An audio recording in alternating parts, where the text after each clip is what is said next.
तो इस एपिसोड की शुरुआत में हमारे फेंगाओ को दिखाते हैं कि वो अभी भी उस डीमन फॉरेस्ट में होता है। वो वहां पर उठता है, बिल्कुल सही सलामत कंडीशन में उठता है। वो उठकर बैठता है, वहां पर उठने के बाद जमाइयां लेता है और कहता है कि मैं तो बिल्कुल ठीक हूँ। ये क्या क्या मैं यहाँ पर जगह के ऊपर सो रहा था, लेकिन मैं जगह के ऊपर आया कैसे और किसने मेरी जान बचाई। तो वो अपने लिटिल मास्टर से कहता है कि लिटिल मास्टर क्या तुमने मेरी जान बचाई है। तो लिटिल मास्टर उसे कहते हैं कि हाँ मैंने तुम्हारी जान बचाई है। तुम्हें क्या लगता है कौन यहाँ पर आएगा और तुम्हारी जान बचाएगा। अगर रात को मैंने तुम्हें नहीं बचाया होता तो इस वक्त तुम किसी डीमन बीस्ट का खाना बन चुके होते। फेंगाओ से कहता है कि लिटिल मास्टर तुम्हारा बहुत बहुत शुक्रिया, तुमने यहाँ पर मेरे लिए सब कुछ किया। तो मुझे ये बताओ कि वापस जाने का रास्ता तुम्हें पता है। तो वो उसे कहती है कि हाँ मुझे पता है कि वापस कैसे जाना है, लेकिन क्या तुम्हें लगता है कि तुम यहाँ से वापस जाना चाहते हो। अपनी मास्टर की सलाह मानो तो मुझे लगता है कि तुम्हें यहीं पर रहना चाहिए और यहाँ पर डीमन बीस्ट का शिकार करो और यहाँ पर अकेले रहना सीखो। तो मानो फेंगाओ उसकी बात सुनने के बाद पहले खामोश था, फिर साथ ही चिल्लाकर उसे कहता है क्या तुम्हें पता है कि वो असैसिन कौन सी राह में था। वो प्रैक्टिशनर राह में था, लेकिन इसके बावजूद मेरे पीछे नहीं आया क्योंकि यहाँ पर लोग अकेले आने से डरते हैं। ये डीमन बीस्ट फॉरेस्ट है जहाँ पर बहुत सारे मॉन्स्टर्स और बीस्ट रहते हैं। फेंगाओ से कहता है तो फिर ठीक है मास्टर गुड बाय, मैं यहाँ से जा रहा हूँ। तो जब वो जाने लगता है तो इसी के साथ उसकी मास्टर से कहती है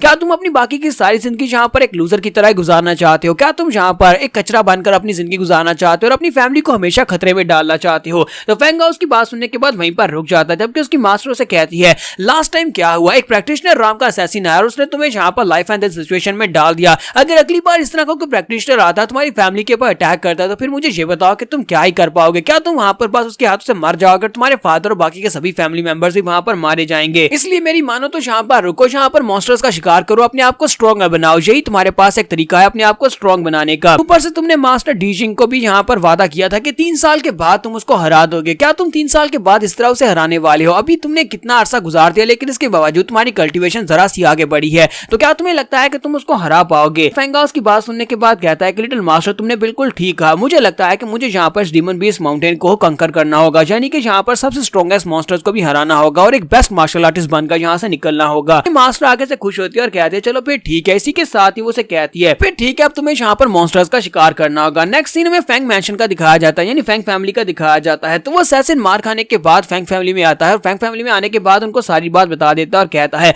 हु फैमिली और यांग फैमिली के लोगों ने यहाँ पर मिलकर ये सब कुछ किया। उन लोगों ने मुझे बहुत ही बुरी तरह से पीटा है। यहाँ पर तुमसे बिल्कुल भी झूठ नहीं बोल रहा। उन्होंने पहले मुझे पैसे दिए तुम्हारे बेटे को मारने के, फिर तुम्हारा बेटा जो है मेरे हाथ से बचकर डीमन बीस्ट माउंटेन के ऊपर चला गया, लेकिन उसके बाद उन्होंने मुझे बहुत ही बुरी तरह से पीटा कि मैं अपने काम में नाकाम हो गया। ये बात सुनने के बाद मास्टर फेंग चैन बहुत ज्यादा गुस्सा आते हैं और कहता है कि उन लोगों की हिम्मत कैसे हुई मेरे बेटे को इतनी बुरी तरह से जख्मी करने की और उसके बाद मेरे बेटे को डीमन बीस्ट फॉरेस्ट के अंदर छोड़ने की। तो मैं उन लोगों को नहीं छोड़ूंगा, यांग फैमिली और हु फैमिली दोनों को डिस्ट्रॉय कर दूंगा। मास्टर फेंग चैन और उनके साथी एल्डर्स जो होते हैं वो सभी लोग कहते हैं कि सभी एल्डर्स को इकट्ठा करो, सभी डिसाइपल्स को इकट्ठा करो। तो नए पैट्रियार्च यानी कि मास्टर ली जो होते हैं वो भी कहते हैं कि सभी डिसाइपल्स और एल्डर्स रेडी हो जाओ, हम लोग यांग फैमिली के ऊपर अटैक करने के लिए जाने वाले हैं। यांग फैमिली में किसी को भी नहीं छोड़ेंगे। और इसी के साथ ही नेक्स्ट सीन में यांग फैमिली का दिखाया जाता है। ये लोग वहां पर पहुंचने के बाद उनके ऊपर अटैक करना स्टार्ट करते हैं। वो दरवाजे को तोड़कर अंदर आ जाते हैं। तो यांग फैमिली के एल्डर्स के साथ हु फैमिली के एल्डर दोनों अंदर से बाहर निकलते हैं और कहते हैं कि फेंग चैन फेंग ली तुम लोगों की हिम्मत कैसी हुई यहाँ पर हमारी फैमिली में आकर ये सब कुछ करने की, तुमने हमारा दरवाजा तोड़ दिया। तो फेंग चैन गुस्से के साथ उसे कहता है कि अपनी बकवास बंद करो, तुम दोनों बुड्ढे कुत्ते कहीं के, मुझे ये बताओ कि तुम लोगों ने मेरे बेटे के साथ क्या किया है, मुझे एक्सप्लेनेशन चाहिए। ये बात करने के बाद मास्टर फेंग चैन कहते हैं कि अगर तुम यहाँ पर एक्सप्लेनेशन नहीं दोगे तो फिर तुम्हें यहाँ पर सजा भुगतनी होगी, क्योंकि मैं तुम्हें बिल्कुल भी नहीं छोड़ूंगा। और इसी के साथ ही वो उनके पर अटैक करते हैं। जब वो उनके पर अटैक करते हैं तो बाकी के सभी लोग जो होते हैं वो उनके अटैक को ब्लॉक नहीं कर पाते। तो मास्टर यांग और मास्टर हु कहते हैं कि ये इतनी आसानी से बिल्कुल भी नहीं मानने वाला। तो मास्टर हु भी अपनी पावर्स को रिलीज करते हैं और कहते हैं कि अब जब ये शुरू हो ही चुका है तो फिर ठीक है इसको खत्म करते हैं। दूसरी तरफ से मास्टर यांग भी अपनी पावर्स को रिलीज करते हैं, अपनी तलवार निकालते हैं और कहते हैं कि तुम यहाँ पर हमारी फैमिली में आकर ये सब कुछ बिल्कुल भी नहीं कर सकते। इसके साथ ही वो दोनों मिलकर मास्टर फेंग चैन के ऊपर अटैक करने के लिए आगे बढ़ते हैं। जब वो दोनों मिलकर मास्टर फेंग चैन के ऊपर अटैक करते हैं तो मास्टर फेंग चैन भी उनके अटैक्स को ब्लॉक करते हैं। वहां पर बहुत ही जबरदस्त धमाका होता है। ऐसी धमाके खटने के बाद दिखाते हैं कि मास्टर फेंग चैन कहता है कि ये दोनों बुड्ढे पैट्रियार्च काफी ज्यादा स्ट्रॉन्गर हैं, इसी वजह से ये अपनी फैमिली के पैट्रियार्च होने के लायक हैं। अफसोस कि मैंने दोनों को हरा दिया। तो वो दोनों वहां पर ग्राउंड के ऊपर गिरे पड़े होते हैं। वो दोनों सोच रहे होते हैं कि फेंग चैन अपनी फैमिली का पैट्रियार्च होने के लायक है, ये काफी ज्यादा स्ट्रॉन्गर था, इसी वजह से फैमिली का पैट्रियार्च बनाया गया था, हम दोनों मिलकर भी इसका मुकाबला नहीं कर सकते। फेंग फैमिली के एल्डर आगे बढ़ते और कहते हैं कि फेंग फैमिली के सभी लोग मेरे ऑर्डर्स को फॉलो करो, सभी लोगों को मार डालो, किसी एक को भी मत छोड़ना।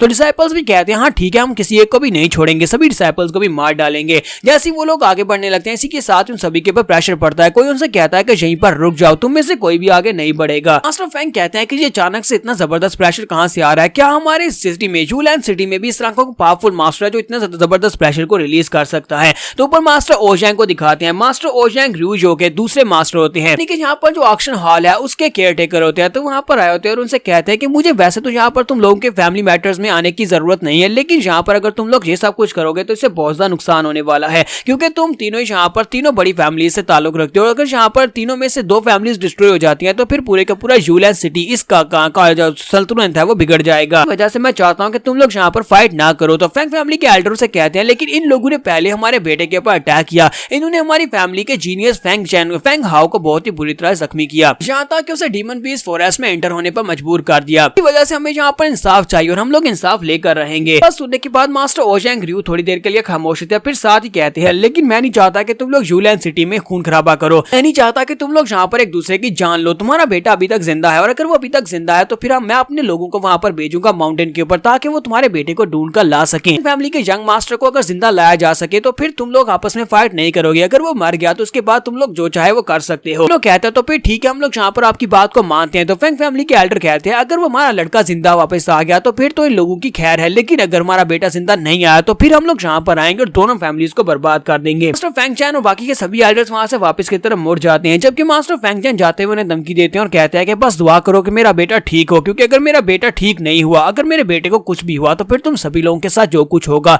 वो तुम सभी लोग उसके खुद जिम्मेदार हो। तो यहाँ से नेक्स्ट सीन जो हमें डीमन बीस्ट फॉरेस्ट का दिखाया जाता है, जहाँ पर हमारा फैंग हाओ बैठा कल्टीवेट कर रहा होता है, वो झरने के नीचे बैठा कल्टीवेट कर रहा था और उसकी मास्टर से बता रही होती है कैसे तुम अपनी बॉडी के हर एक मसल को यूज कर सकते हो और अपनी बॉडी के अंदर हर एक एनर्जी के पोर को यूज कर सकते हो। तो उसकी मास्टर से बता रही होती है कि तुम यहाँ पर अपनी बॉडी की हर एक मसल को यूज करते हुए अपनी स्पीड को और भी ज्यादा इंक्रीज कर सकते हो। इसके साथ ही हमारा फैंग हाओ वहाँ पर उस टेक्निक को भी मास्टर करने की कोशिश कर रहा होता है जिसे टाइगर डैश कहते हैं। तो टाइगर डैश टेक्निक को मास्टर करने की कोशिश कर रहा होता है और उसके सारे के सारे मूव्स जो होते हैं उन सभी को मास्टर कर रहा होता है। मास्टर से कहती है कि अगली बार तुम यहाँ पर टाइगर डैश टेक्निक को यूज करो तो मैं चाहती हूँ कि यहाँ पर बिल्कुल इस मैनुअल के मुताबिक इसको यूज करना, वरना तुम यहाँ पर एनर्जी के बैकलैश की वजह से फिर से अपनी बॉडी को नुकसान पहुंचा दोगे। तो मुझे लगता है कि अगर किसी ने यहाँ पर अपनी फुली पोटेंशियल को एक्सप्लोर करना है, उसे बाहर निकाला है, तो उसे यहाँ पर लाइफ एंड डेथ सिचुएशन में जाना पड़ेगा। अगर वो लाइफ एंड डेथ सिचुएशन में होगा तभी वो अपनी फुल पोटेंशियल को रिलीज कर पाएगा। फैंग हाओ से कहता है कि ठीक है मास्टर, मैं समझ रहा हूँ। कहती हो तो फिर ठीक है, तुम्हें यहाँ पर लेवल 6 के डीमन बीस्ट का मुकाबला करना होगा, आज जाओ जाकर किसी लेवल 6 के डीमन बीस्ट का मुकाबला करो। तो ये बात सुनने के बाद वो फिर से चिल्लाकर उसे कहता है मास्टर कहीं तुम पागल तो नहीं होगी,